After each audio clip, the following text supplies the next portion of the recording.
ورحمۃ اللہ وبرکاتہ۔ جیسا کہ آپ حضرات کو علم ہے کہ یہ جو رمضان المبارک جیسا عظیم الشان مہینہ اللہ رب العزت نے ہمیں عطا فرمایا تھا، جو کہ اپنے اختتام کو پہنچنے والا ہے، خود اللہ رب العزت نے قرآن مقدس کے اندر اعلان فرمایا ایام معدودات، کہ یہ مہینہ، یہ تو گنتی کے چند دنوں کا مہینہ ہے، 29-30 دنوں کا مہینہ ہے۔ اس سال رمضان المبارک کے ہم 30 روزے رکھ رہے ہیں، اور آج اس رمضان المبارک کا یہ آخری روزہ اور جمعۃ الوداع ہے۔ رمضان المبارک جیسے عظیم الشان مہینے کی برکتوں اور عظمتوں کے کیا ہی کہنے ہیں کہ اس میں اللہ رب العزت اپنی کرسی کو بھی چھوڑ کر، اپنے عرش کو بھی چھوڑ کر آسمان دنیا پر تشریف لے آتے ہیں، اور ہر روز انسانیت کو آواز دیتے ہیں، ہر من مستغفر فاغفر لہ، ہر من سائل فاعطی لہ، ہے کوئی مجھ سے بخشش طلب کرنے والا، میں اللہ اس کے گناہوں کو معاف کر دوں، ہے کوئی مجھ سے اپنی حاجات کو طلب کرنے والا، میں اس کی حاجات کو، ضروریات کو پورا کر دوں، ہے کوئی مجھ سے رزق طلب کرنے والا، میں اللہ اس کو رزق عطا کر دوں۔ یہ وہ بابرکت مہینہ ہے کہ رب کائنات اپنے عرش کو، اپنی کرسی کو چھوڑ کر آسمان دنیا پر تشریف لے آتے ہیں اور روزانہ انسانوں کو پکارا کرتے ہیں کہ مجھ سے مانگو،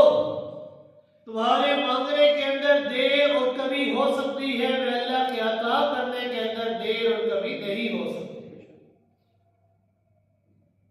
یہ ایسا بابرکت مہینہ ہے کہ جس کے اندر انسان کی دعاؤں کو رب کائنات ضرور قبول فرماتے ہیں۔ آپ صلی اللہ علیہ وسلم نے فرمایا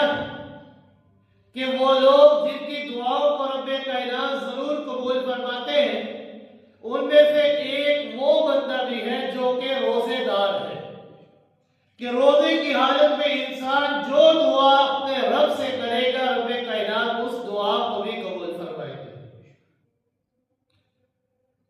یہ بابرکت مہینہ اپنے اختتام کو پہنچنے والا ہے۔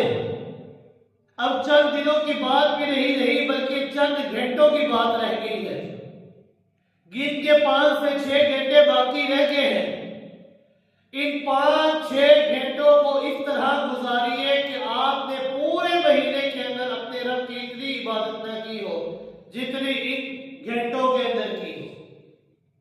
ایک ایک منٹ، ایک ایک لمحہ اس کا بہت قیمتی ہے، اس کو ضائع نہ کیجیے گا۔ پتہ نہیں اگلا سال رمضان المبارک کا مہینہ ہمیں نصیب ہو یا نہ ہو۔ یہ رمضان کا مہینہ یہ ہمیں اپنے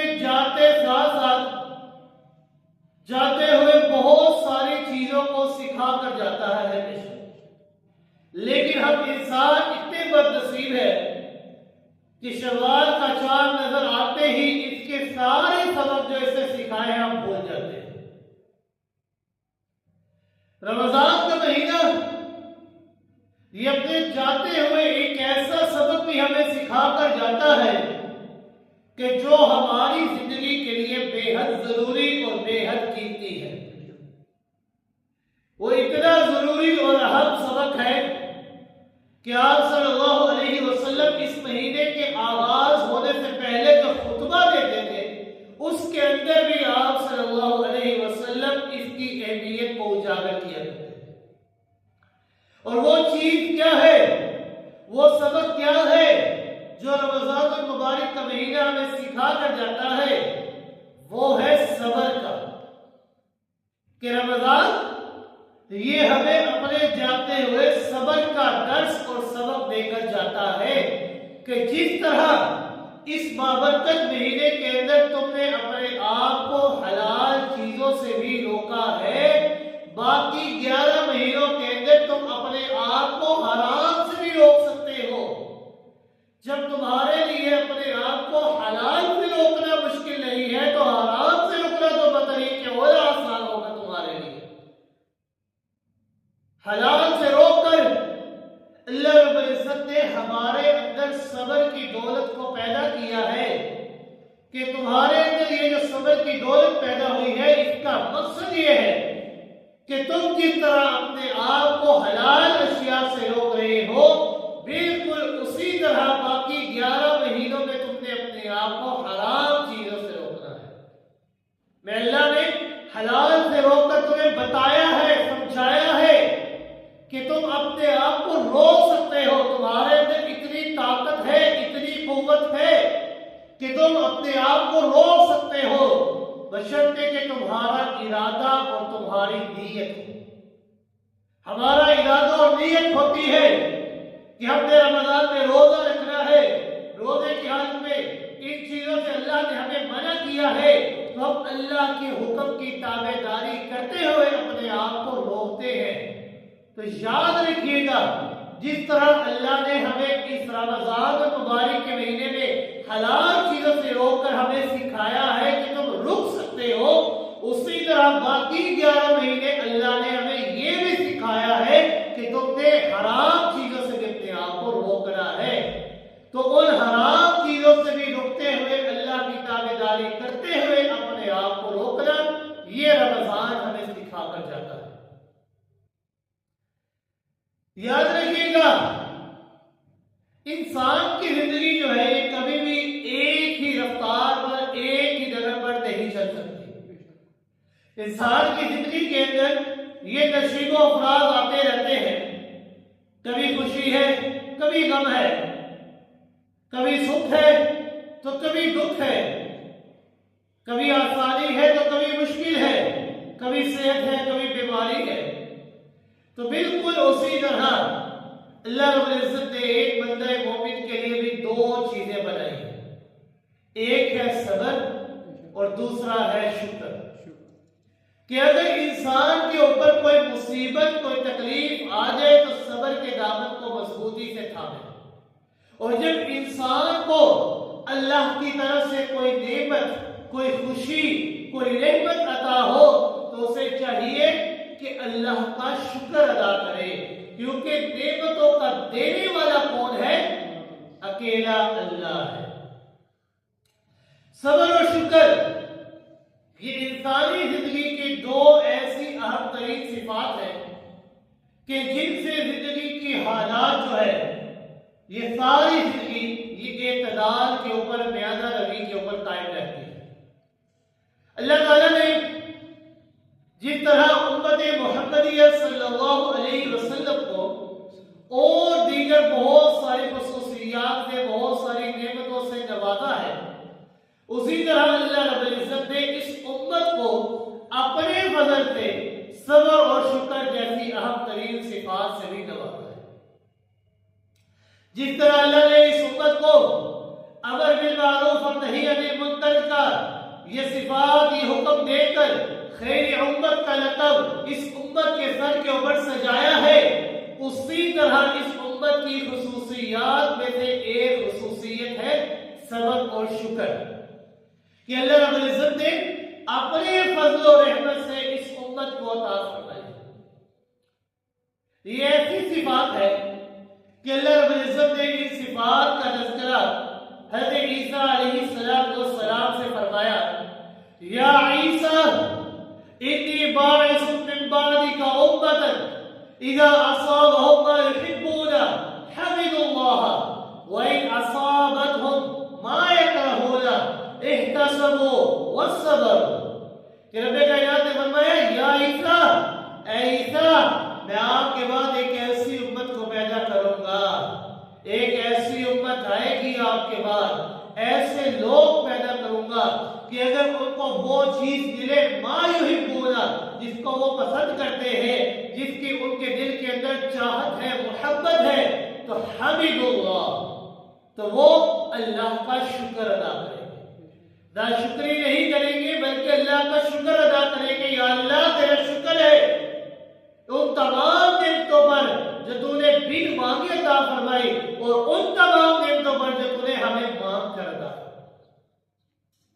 وَإِنْ أَصَابَهُمْ مَا يَكْرَهُونَ، اور اگر ان کو کوئی تکلیف، کوئی مصیبت، کوئی دکھ پہنچے گا تو اِنْتَصَبُوا وَصَبَرُوا، تو وہ بے صبری کو نہیں پکڑتے بلکہ صبر کے دامن کو مضبوطی سے تھام لیتے ہیں اور اللہ سے دعائیں کرتے ہیں کہ اے اللہ اس آزمائش کو دور کرنے والی صرف تیری ہی ذات ہے اور کسی کی ذات ہے۔ اللہ رب العزت نے فرمایا وَلَا حِلْمَ وَلَا عَقْلَ، کہ یہ انہوں نے اپنی سوچ، اپنی سمجھ کے ساتھ نہیں ان کو ملا، بلکہ اللہ رب العزت نے فرمایا أُوتِيهُ مِنْ حِلْمِي وَعِلْمِي، میں اللہ نے اپنے علم سے ان کو یہ صفات عطا فرمائی۔ یہ صبر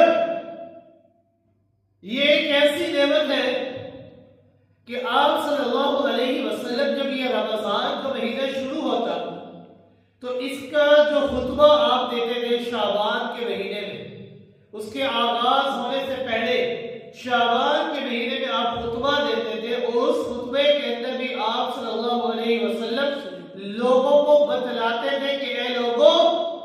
الشہر الصبر، کہ یہ رمضان یہ صبر کا مہینہ ہے، یہ بے صبری کا مہینہ نہیں بلکہ صبر کا مہینہ ہے۔ اور آپ صلی اللہ علیہ وسلم نے فرمایا الصبر نصف الایمان، یہ صبر یہ آدھا ایمان ہے، آدھا ایمان پورا ہوتا ہے صبر کے ذریعے، کہ انسان کی زندگی میں جو مشکلات آتی ہیں اس میں اپنے نفس کے اوپر قابو پا کر اللہ سے دعائیں کرے کہ اے اللہ اس مصیبت کو دور کرنے والی ذات تیری ذات ہے اور کسی کی ذات ہے۔ صبر کا لغوی معنی ہے رکنا، روکنا، سہارنا، مطلب یہ ہے کہ اپنے نفس کو اضطراب اور گھبراہٹ کی کیفیت سے روکنا اور ثابت قدمی کا مظاہرہ کرنا، کہ مصیبت آئی ہے تو فوراً گھبراہٹ کے اندر نہیں چلے جانا، فوراً پریشان ہو کر معاملہ نہیں کرنا، بلکہ صبر کرنا ہے، ثابت قدمی کا مظاہرہ کرنا ہے کہ یہ جو مصیبت آئی ہے یہ اللہ سے دعا کرو کہ اللہ تمہاری مصیبت کو دور کر دے۔ صبر یہ بے اختیاری، مایوسی، خاموشی اور انتقام نہ لے سکنے کا نام نہیں ہے، بلکہ صبر کا مطلب یہ ہے کہ انسان ہمت کے ساتھ، قوت کے ساتھ، پامردی کے ساتھ، جرأت اور استقامت کے ساتھ اس صبر کو اپنے دامن کے اندر سمیٹے، کہ اگر تم انتقام بھی لے سکتے ہو، بدلہ لے سکتے ہو، لیکن پھر بھی تم اپنے آپ کو روک لو کہ اللہ یہ راضی ہو۔ لیکن جب ہم اس دنیا کے اندر دیکھتے ہیں تو یہ جو تکالیف ہے، مصیبتیں ہیں، آزمائشیں ہیں، یہ جس طرح ایک نافرمان کے اوپر آتی ہے، ایک گناہگار کے اوپر آتی ہے، اسی طرح ایک مخلص اور عبادت گزار بندے کے اوپر بھی آتی ہے۔ فاسق، فاجر اور کافر کے بارے میں تو ہم یہ کہہ سکتے ہیں کہ اس کے اوپر جو آزمائش، تکلیف اور مصیبت آئی ہے یہ اس کے گناہ، اس کی سرکشی، اس کی بغاوت کی وجہ سے۔ لیکن ہم ایک بندے مومن کے بارے میں کیا کہیں، کیونکہ نافرمانیوں کے بارے میں اللہ نے تو فرمایا ما اصابکم من مصیبت فبما کسبت ایدیکم، یہ جو تمہارے اوپر مصیبت آتی ہے یہ تمہارے اپنے ہاتھوں کی کمائی ہے، یہ تم اپنے اوپر خود لے کر آتے ہو۔ فاسق، فاجر اور نافرمان لوگوں کے اوپر جو مصیبت آتی ہے اس کی وجہ یہی ہے کہ انہوں نے اللہ کی سرکشی کی ہے، بغاوت کی ہے، ان کی اس نافرمانی کی سزا کے لیے ان کے اوپر مصیبت آئی ہے۔ لیکن جب ہم دیکھتے ہیں تو جس طرح ان گناہ گاروں کے اوپر، نافرمانوں کے اوپر مصیبتیں آتی ہیں، بالکل اسی طرح ایک مخلص اور نیک بندے کے اوپر بھی تکلیفیں اور مصیبتیں آتی ہیں۔ اب یہ نیک بندے کے اوپر یہ تکلیفیں کیوں آتی ہے؟ کیا وہ اس کی سرکشی کا نتیجہ ہے؟ کیا اللہ تعالیٰ اسے سزا دینے کے لیے اس کے اوپر اپنا غضب نازل کرتے ہیں؟ نہیں، ہرگز نہیں۔ ایک سچے مومن کے اوپر آنے والی تکلیف یہ اس کی لغزش اور اس کی خطاؤں کا جب بندہ مومن ان تکلیفوں کے اوپر، ان مصیبتوں کے اوپر صبر کرتا ہے، صبر کے دامن کو مضبوطی سے تھام لیتا ہے، تو اللہ تعالیٰ اس کے درجات کو مزید بلند کر دیتے ہیں۔ پہلے تو اللہ کی نگاہ میں بڑا اعلیٰ بندہ تھا، لیکن جب اس نے مصیبت کے اندر صبر کیا تو اللہ نے مزید اس کے درجات کو بلند کر دیا۔ آپ صلی اللہ علیہ وسلم نے اس بارے میں بڑی ہی عمدہ حدیث ارشاد فرمائی کہ آپ صلی اللہ علیہ وسلم نے فرمایا ما یصیب المسلم من نصب ولا وصب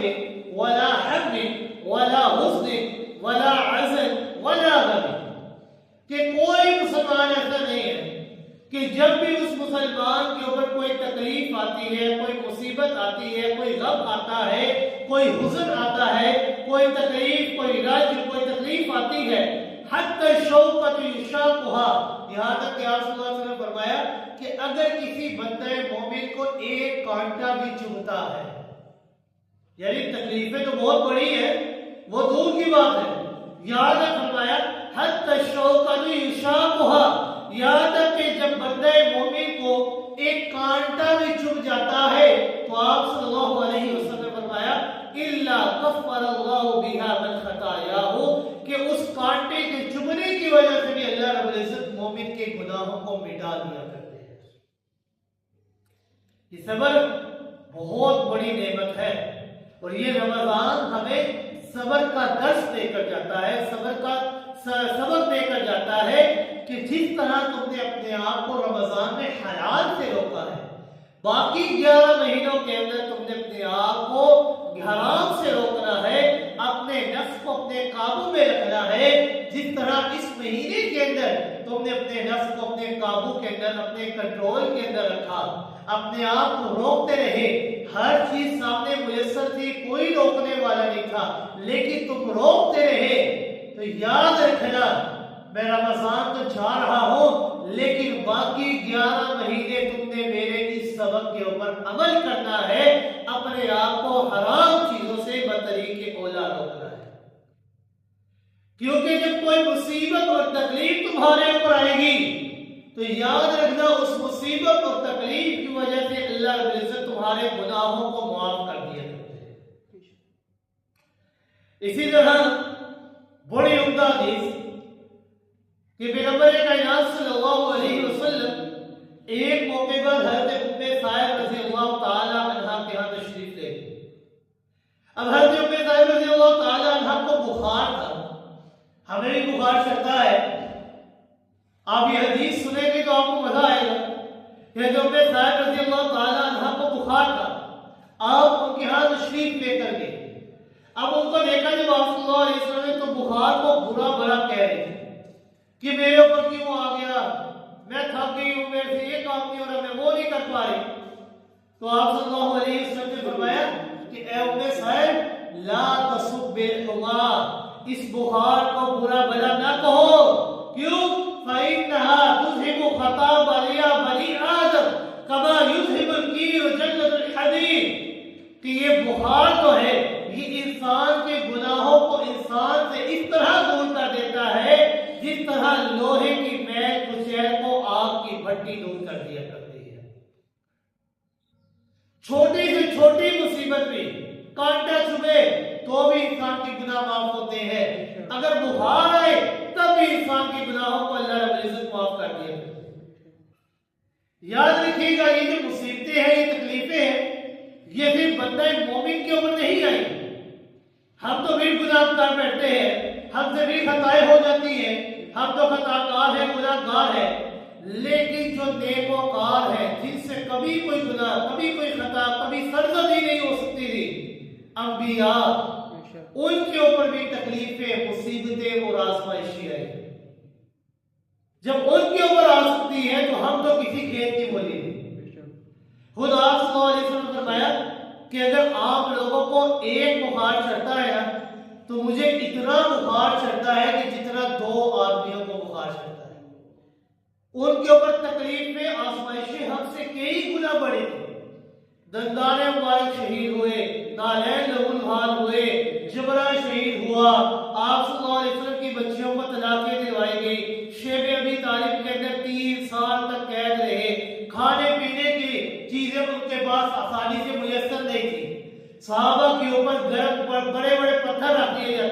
مکہ کی تپتی ہوئی ریت کے اوپر ان کو گھسیٹا جاتا تھا،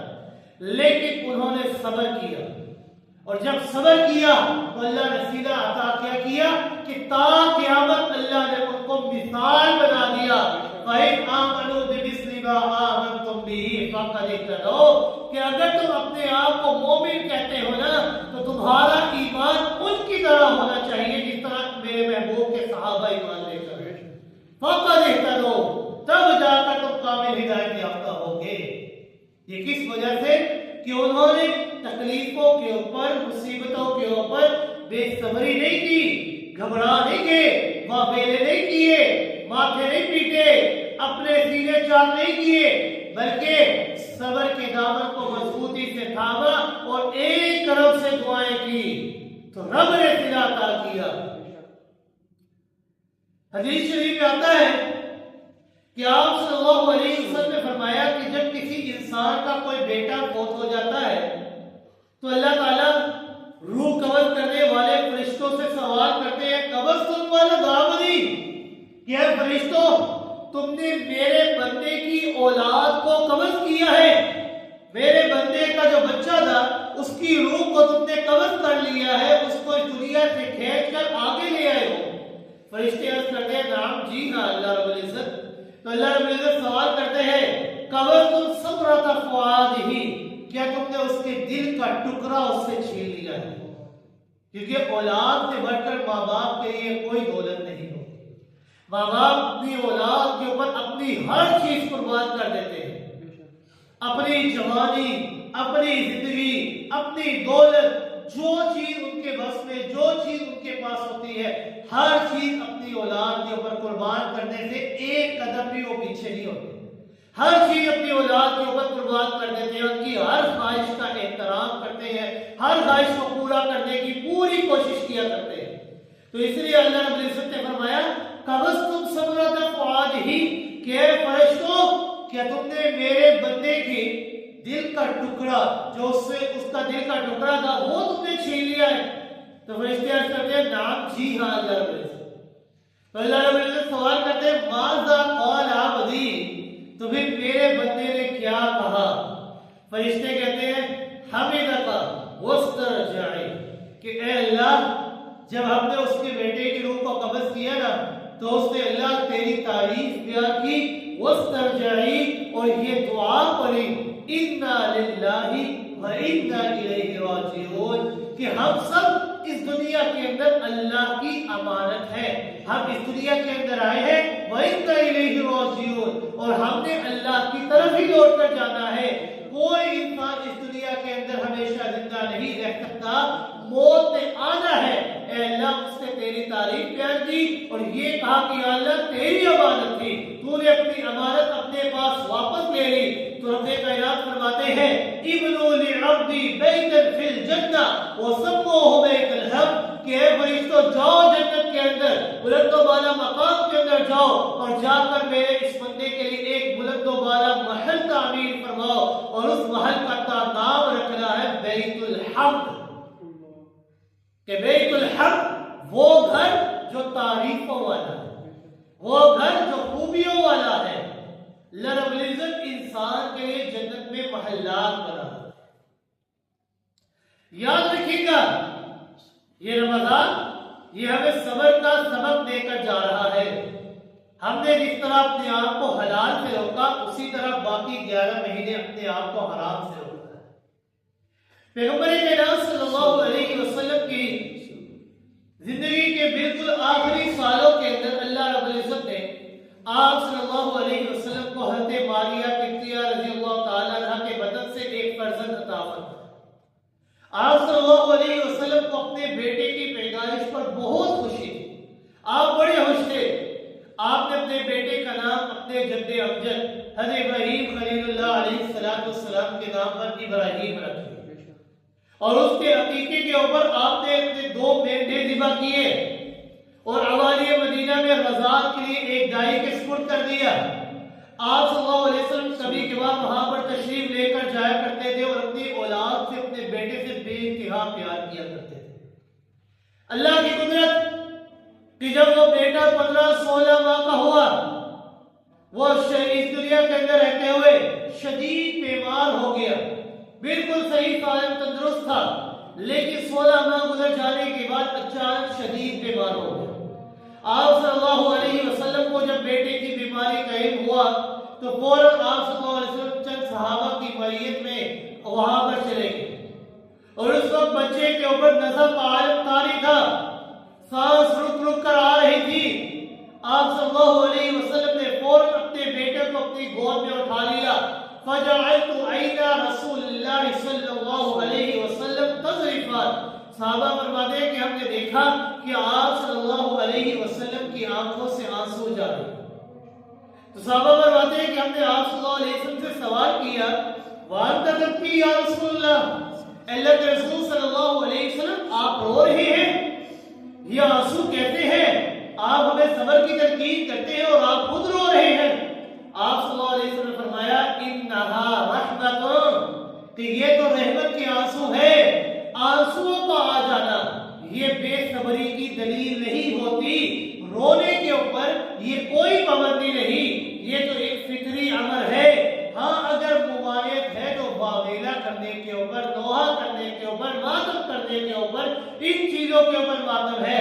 آنسوؤں کا آ جانا یہ بے صبری کی دلیل نہیں ہے۔ آگے آپ صلی اللہ علیہ وسلم نے فرمایا کہ یہ جو میری آنکھ سے آنسو نکل رہے ہیں یہ بے صبری کی وجہ سے نہیں بلکہ رحمت کی وجہ سے نکل رہے ہیں۔ میری آنکھیں تو نم ہے، میری آنکھوں میں غم تو ہے، لیکن میری زبان سے وَلَا نَقُولُ إِلَّا مَا يَرْضَى رَبُّنَا، میری زبان سے صرف وہی نکلے گا جو میرے رب کو پسند ہوگا،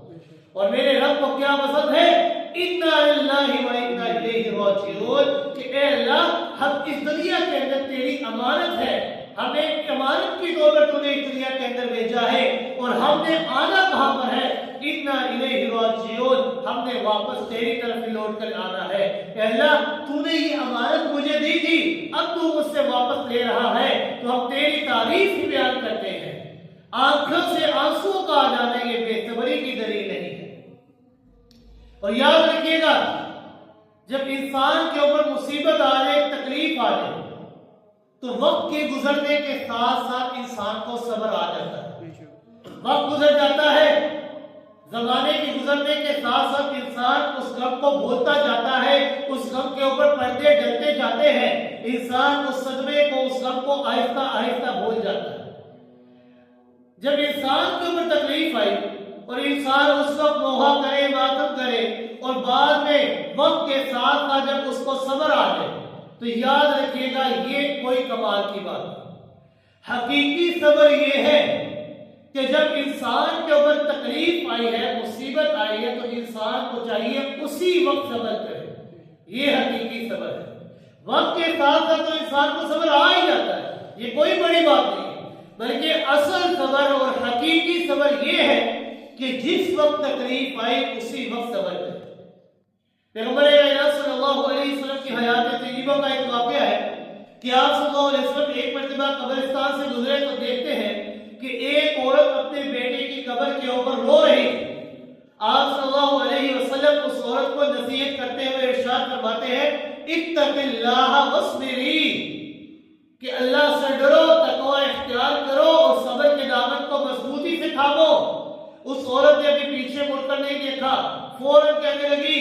الیک عنی فانک لم تصب بمصیبتی، کہ جو مصیبت مجھے پہنچی ہے نا وہ مصیبت آپ کو نہیں پہنچی، لہذا مجھے پتا ہے یہ کتنی بڑی مصیبت ہے، کتنی بڑی آزمائش ہے۔ اس عورت نے پیچھے مڑ کر نہیں دیکھا۔ بعد میں جب لوگوں نے اس عورت کو بتایا کہ یہ جو بات اتق اللہ واصبری کی بات جو تجھے کی تھی یہ تجھے کسی اور نے نہیں بلکہ آپ صلی اللہ علیہ وسلم نے کی تھی، جب اس عورت کو پتہ چلا تو آپ صلی اللہ علیہ وسلم کی خدمت میں حاضر ہوئی اور کہنے لگی انما الصبر عند الصدمہ، کہ اب میں صبر کرتی ہوں، اب مجھے صبر آ گیا ہے۔ تو آپ صلی اللہ علیہ وسلم نے فرمایا صبر یہ نہیں ہے بلکہ صبر اور حقیقی صبر یہ ہے انما الصبر عند الصدمہ، کہ جس وقت تکلیف پہنچی ہے، جس وقت صدمہ آیا ہے، جس وقت مصیبت آئی ہے، اسی وقت صبر کے دامن کو مضبوطی سے تھامے اور اللہ سے دعا کرے، کیونکہ جب بندہ مصیبت کے اوپر صبر کرتا ہے تو اللہ اس مصیبت کے بعد ایک بندہ مومن کو دوہری آسانی عطا فرماتا ہے۔ ایک بندہ مومن کو اللہ رب العزت دوہری آسانی عطا فرماتے ہیں. کس طرح؟ رب کائنات نے سورہ انشراح کے اندر 2 مرتبہ فرمایا ان مع العسر یسرا فإن مع العسر یسرا. جب ایک بندہ مومن تکلیف کے اوپر، مصیبتوں کے اوپر صبر کرتا ہے تو یاد رکھنا ان مع العسر یسرا، ہر تنگی کے بعد آسانی ہے. فإن مع العسر یسرا، یاد رکھنا بے شک ہر تنگی کے بعد آسانی ہے. تنگی آ جاتی ہے، مصیبت آ جاتی ہے، لیکن وہ تنگیاں چلی جاتی ہیں اور ان تنگیوں کے بعد آسانی آ جاتی ہے. لہذا ایک بندہ مومن کا لاحق عمل یہ ہونا چاہیے کہ جب کوئی مصیبت اور تکلیف آ جائے تو فوراً صبر کے دامن کو مضبوطی سے تھامے اور اللہ سے دعا کرے کہ یا اللہ یہ تکلیف تو میرے اوپر آئی ہے، اس تکلیف کو دور کرنے والی ذات تیری ذات ہے اور کسی کی ذات نہیں ہے. اللہ رب العزت نے قرآن مقدس کے اندر 2 مرتبہ حکم دیا صبر کا، 2 مرتبہ، کئی دفعہ حکم دیا، لیکن نماز اور صبر کا 2 مرتبہ اکٹھے ذکر کیا. اللہ رب العزت نے پہلے سپارے کے اندر فرمایا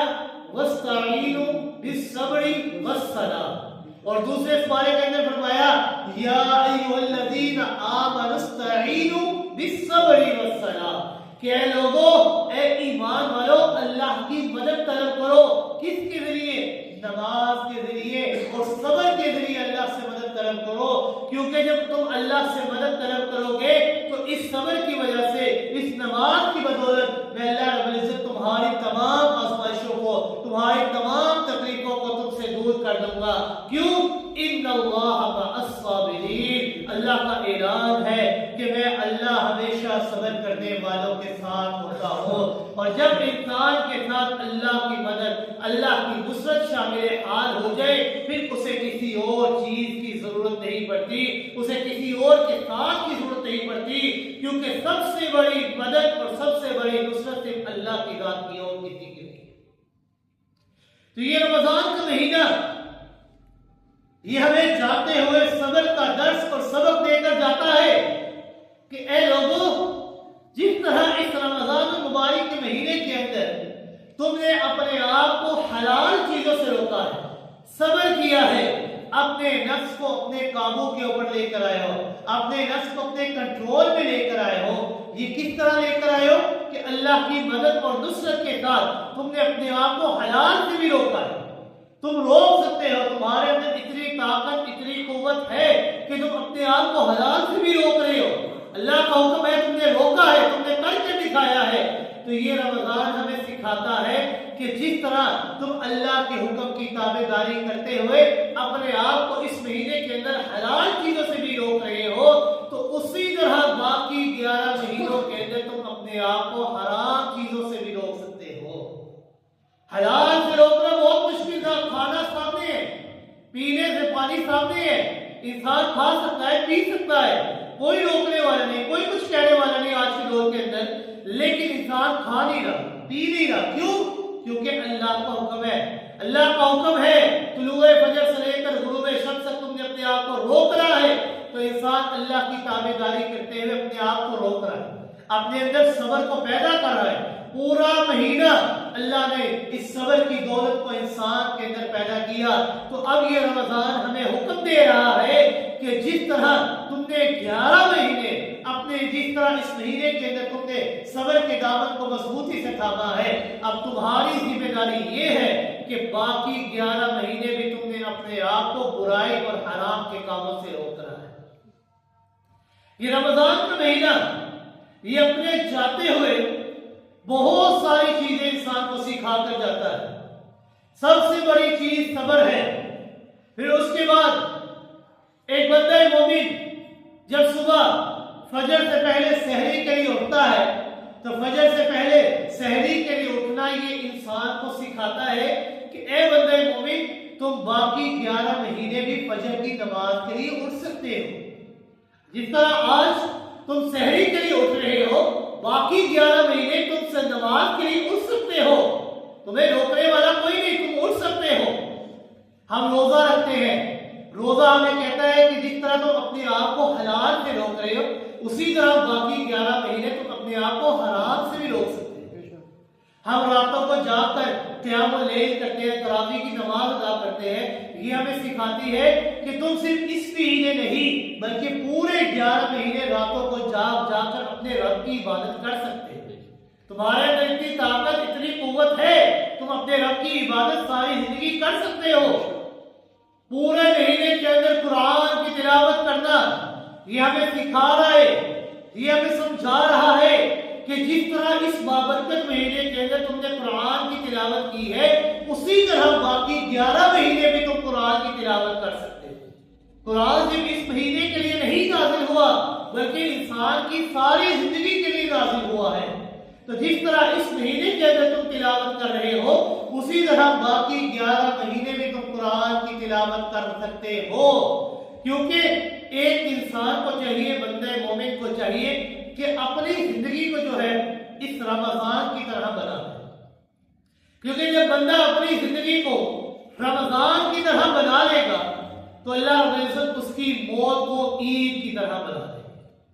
جس طرح رمضان کے بعد اللہ رب العزت عید الفطر بطور خوشی انسان کو عطا کرتے ہیں، اسی طرح جب انسان اپنی زندگی کو اور ساری زندگی کو رمضان بنا لے، اپنے آپ کو حرام چیزوں سے، ان کاموں سے روکے گا جن سے اللہ رب العزت نے اور آپ صلی اللہ علیہ وسلم نے رکنے کا حکم دیا ہے، ان سے روکے گا اور وہ کام کرے گا جن کا اللہ اور اس کے رسول نے حکم دیا ہے۔ جب انسان اپنی زندگی کو، ساری زندگی کو رمضان بنا لے گا تو اللہ اس کی موت کو بھی عید کی طرح بنا لے گا کہ وہ خوش و خرم اس کی روح فرشتے قبض کریں گے اور اللہ کے پاس لے گئے، وہ خوش و خرم اللہ کے پاس جانے کے لیے تیار ہے۔ تو یہ رمضان یہ تو جا رہا ہے، پتہ نہیں اگلے سال یہ رمضان کا مہینہ ہمیں نصیب ہو یا نہ ہو۔ یہ تو لوگ کہہ رہے ہیں کہ ماہ رمضان جا رہا ہے، الوداع ماہ رمضان، یہ مہمان ہے جو چلا گیا۔ در حقیقت یہ رمضان کا مہینہ مہمان نہیں ہے، اصل میں مہمان ہی ہم انسان ہیں، کیونکہ ہمارا پتہ نہیں کہ ہم نے اگلے سال ہونا ہے یا نہیں، ہمیں یہ پتہ نہیں کہ ہم نے اگلا دن دیکھنا ہے یا نہیں دیکھنا، لیکن رمضان نے اگلے سال آنا ہی آنا ہے، ہم ہو یا نہ ہو رمضان نے آنا ہی آنا ہے۔ تو مہمان کون ہوا؟ جس کے آنے کی گارنٹی ہے یا جس کے جانے کی گارنٹی ہے؟ کہ ہم انسانوں نے تو جانا ہے، ہمیں پتہ نہیں کہ اگلا سال یہ رمضان ہمیں ملے یا نہ ملے۔ تو یہ جو جتنے وقت باقی رہ گیا ہے، چند گھنٹے باقی رہ گئے ہیں، ان اپنے گھنٹوں کو قیمتی بناتے ہوئے اللہ کی خوب عبادت کرے، اللہ کو راضی کرنے کی بھرپور کوشش کرے، پتہ نہیں اگلا سال ہمیں نصیب ہو یا نہ ہو۔ اور یاد رکھیے گا، رمضان المبارک کے مہینے کے اندر جب ہم یہ روزہ رکھتے ہیں تو اس کے بعد عید الفطر کی نماز سے پہلے ایک حکم اللہ رب العزت نے ہمیں دیا ہے، اور وہ ہے صدقہ فطر۔ کہ لوگوں، عید الفطر کی نماز سے پہلے تم نے صدقہ فطر کو ادا کرنا ہے۔ رمضان کے مہینے کے اندر بھی انسان ادا کر سکتا ہے، کیونکہ یہ جو صدقہ فطر ہے اس کی دو وجوہات ہیں، یہ جو اللہ رب العزت نے ہمارے اوپر فرض کیا ہے۔ اس کی ایک وجہ یہ ہے کہ انسان ہونے کے ناطے جو کمی بیشی، جو کوتاہیاں، جو لغزشیں ہم سے رمضان کے مہینے میں ہو جاتی ہیں، ہم سے خطائیں ہو جاتی ہیں، ہم گناہگار ہیں، ہم سے جو کمی بیشی، جو خطائیں ہو گئی ہیں، یہ صدقہ فطر ان لغزشوں کو، ان خطاؤں کو پورا کرنے کے لیے اللہ نے فرض کیا ہے کہ جو کمی بیشی رہ گئی ہے انسان صدقہ فطر ادا کرے، میں اللہ اس کمی بیشی کو پورا کر دوں۔ اور دوسری وجہ ہے کہ جس طرح عمراء اس مہینے کے اندر روزے رکھ کر الباب میں عید الفطر والے دن خوشی مناتے ہیں، تو اللہ رب العزت نے اس صدقہ فطر کو عمراء کے اوپر لازم کیا کہ تم یہ صدقہ فطر غرباء کو دو تاکہ وہ اس خوشی والے دن بھی تمہارے ساتھ اس خوشی کے اندر شریک ہو سکے۔ تو صدقہ فطر کی جو مقدار ہے وہ سب سے پہلے یہ ہے کہ گندم 2 کلو، اور اس کی قیمت آج کے دور کے مطابق 300 روپیہ بنتی ہے۔ جو یہ 4 کلو اور اس کی قیمت 1200 روپے بنتی ہے۔ ادنا کھجور، اوسط کھجور، جو درمیانی کھجور ہے جو انسان ادا کرے، وہ بھی 4 کلو ہے، اور اس کی قیمت آج کے دور میں تقریباً 2800 روپے بنتی ہے۔ اور جو زیادہ دے سکتا ہے وہ کشمش کے حساب سے دے، 4 کلو کشمش جو کہ تقریباً 5000 روپے کی بنتی ہے۔ تو جتنی جس کی استطاعت ہے اسے چاہیے عید الفطر کی نماز سے پہلے پہلے ادا کرے. بعد میں ادا کرے گا تو ثواب کے اندر کمی ہو جائے.